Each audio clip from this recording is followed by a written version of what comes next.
A few high limit guys struggled Friday night at Federated Auto Parts Raceway at I 55, and it only heightened the chatter that the new national series was significantly weaker than the World of Outlaws.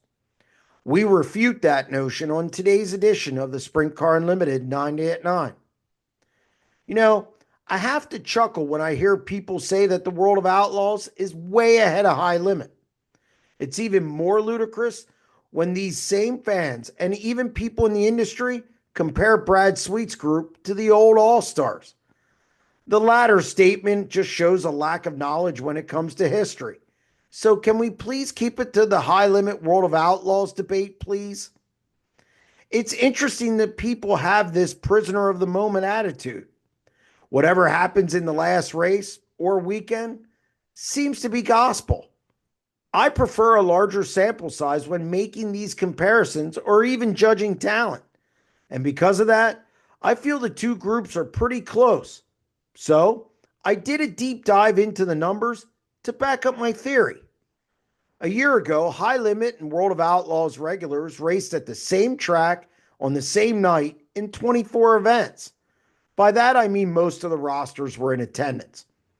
The brand name Outlaws won 13 times, with High Limit stars cashing in on 11 occasions.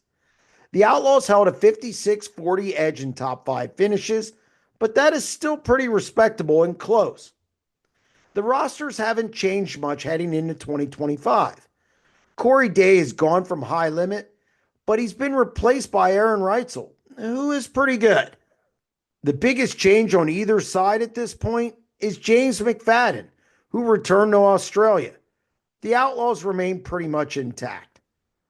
Despite Rico Abreu, Spencer Baston, and Aaron Reitzel struggling a little bit over the weekend, these two factions are pretty close through events at Volusia and Pevely.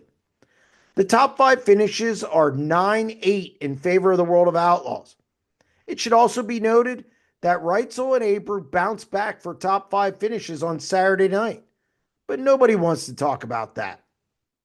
In conclusion, sure, the World of Outlaws as a group is probably a little stronger, especially at the top. But High Limit is far from a slouch, and it can change depending on the track and the event. The numbers don't lie.